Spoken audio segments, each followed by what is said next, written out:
Cuando tomamos conciencia de que la historia y la economía, la política y la cultura, las hacemos y las guiamos nosotros mismos, y de ello tomamos conciencia real solo cuando iniciamos prácticamente la creación de una civilización nueva y superior, cuando nos sabemos protagonistas y actores autónomos de la historia, entonces nos es posible comprender que la ciencia de esa historia y las ciencias de la economía, de la política y de la cultura no pueden ser disciplinas que conciban la realidad como procesos naturales y objetivos, independientes de la conciencia, de la voluntad, de las emociones, de las éticas y de los valores propios de quienes son los creadores, protagonistas y guías de esa historia, economía, política y cultura. La supuesta objetividad de las ciencias económica, política y social, que se fundaban en una concepción positivista y naturalista de la realidad humana, se desvanece, o mejor dicho, se abandona, pues se toma conciencia de que tal supuesta objetividad era, por un lado, un error teórico y filosófico, y por otro, podemos decirlo así, un ardid de las clases dominantes y de los sectores dirigentes que dominaban y dirigían conscientemente la historia, la economía y la política, pero que las presentaban como necesidades históricas, como procesos objetivos, como racionalidades dadas, como si fueran independientes de sus propios intereses y objetivos. Para los dominados y subordinados, en cuanto experimentaban pasivamente las condiciones históricas, económicas y políticas y no eran ni podían sentirse actores de los procesos, tal objetividad les parecía real, pues ellos mismos no conducían los procesos con su conciencia y su voluntad. El propio marxismo, crítico de la dominación y postulador de transformaciones revolucionarias, también cae en el error de suponer una historia naturalizada, sujeta a leyes objetivas e independientes de la voluntad de los hombres. Cae en el error porque teóricamente no logra superar el horizonte teórico del positivismo y del naturalismo materialista. Y cae en el error porque no llega a concebir a los individuos humanos como hacedores de la historia, proponiendo en cambio que ellos deben simplemente sumarse a fuerzas supuestas todavía como objetivas, parteras de la historia, que actuarían conforme a dichas leyes objetivas, a aquella necesidad histórica. Eso incluso es teorizado en la idea de que la libertad no es sino la conciencia de la necesidad, esto es, actuar conforme a un supuesto dinamismo objetivo inherente a la historia e independiente de la conciencia y de la voluntad, de las decisiones y de las opciones que pueden realizar los individuos y los grupos. Pero los iniciadores de una nueva civilización, liberados de la subordinación a los poderes e instituciones de la civilización en crisis, conquistada la propia autonomía en base a la cual cada uno es guía de sí mismo y creador de cultura, de economía y de política, estamos en condiciones de superar el naturalismo y el positivismo en el conocimiento. Para los creadores de cultura, que la construyen consciente y libremente, las ciencias y las artes y la cultura toda ya no son mera superestructura determinada por estructuras supuestamente objetivas, necesarias y que proceden conforme a leyes ineluctables. Entonces,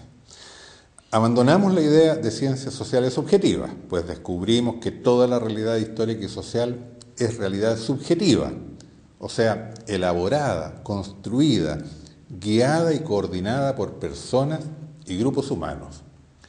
Personas y grupos que las crean y que al crearlas ponen en ella, en la realidad que construyen, su propia subjetividad, sus valores, su ética, sus objetivos, sus ideales, sus intereses y también sus engaños, sus maldades, sus contravalores. Todo eso es parte de la realidad y por tanto todo eso debe ser comprendido por la ciencia y llegar a ser parte de la explicación de los procesos históricos. Por eso, la predicción científica ya no es una mera predicción de lo que ocurrirá si los comportamientos humanos continúan siendo automáticos, irregulares, guiados por los objetivos y por la racionalidad dominante. O sea, una simple proyección de las tendencias en curso. La predicción será, en cambio, el enunciado de los resultados que se espera y que se sabe que ocurrirán como efecto de la acción de todos los constructores de las realidades nuevas, económicas, políticas y culturales. Sintetizando, podemos concluir que la nueva estructura del conocimiento y las nuevas ciencias que empiezan a constituir el pilar cultural y cognitivo de la nueva civilización presentan las más profundas diferencias respecto de las ciencias sociales, políticas y económicas de la vieja civilización moderna. Mientras las ciencias sociales modernas eran elaboradas por pocos cientistas, las ciencias creadoras de la nueva civilización son elaboradas por todos, participando en distintos modos y niveles de especialización, pero siendo todos los que validan los conocimientos que les sean propuestos. Mientras las ciencias sociales modernas eran ciencias institucionalizadas y burocráticas, que procedían a conocer mediante la aplicación mecánica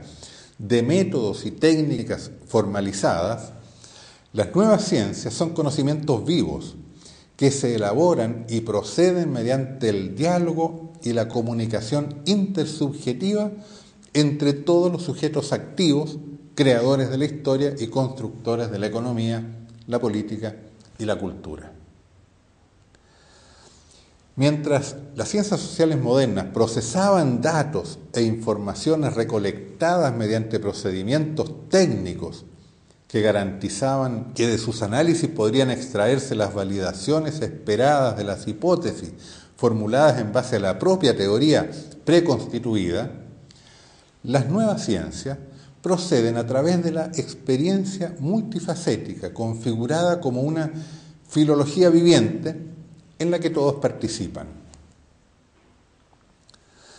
Mientras las ciencias sociales modernas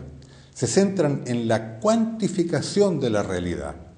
privilegiando las dimensiones mensurables y aquellas que pueden ser procesadas matemática y estadísticamente,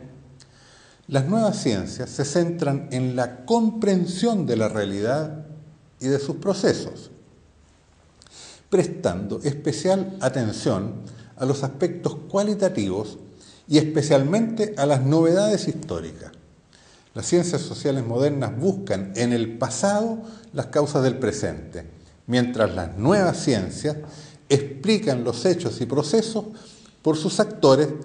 de modo que explican el futuro por el presente. Mientras las ciencias sociales modernas tratan de ocultar la subjetividad tanto del objeto que estudian como del sujeto cognoscente para que no interfieran en la dinámica de lo real por conocer, las nuevas ciencias ponen de manifiesto la subjetividad, precisamente con la intención de intervenir en la historia, de construirla consciente y libremente. Mientras las ciencias sociales modernas tratan de considerar los hechos sociales como cosas, como decía Durkheim, separando cuidadosamente los juicios sobre hechos de los juicios de valor y de las apreciaciones éticas, las nuevas ciencias incorporan los valores y la ética en el conocimiento, sea en cuanto se las reconoce presentes y activas en la realidad histórica, sea con la intención de proyectar realidades nuevas, superiores a las de la civilización en crisis, con precisamente esos valores y esa ética nuevas. Mientras las ciencias sociales modernas fundan, como resultado de todo lo anterior, la pasividad histórica de las multitudes y sirven al control de las masas y de los procesos para que no se desvíen de las racionalidades imperantes y dominantes, las nuevas ciencias pretenden la activación de todo, en orden a la liberación de las energías conscientes y libres de las personas y potenciando las racionalidades emergentes de las que son portadores los creadores de la nueva economía, de la nueva política y de la nueva cultura.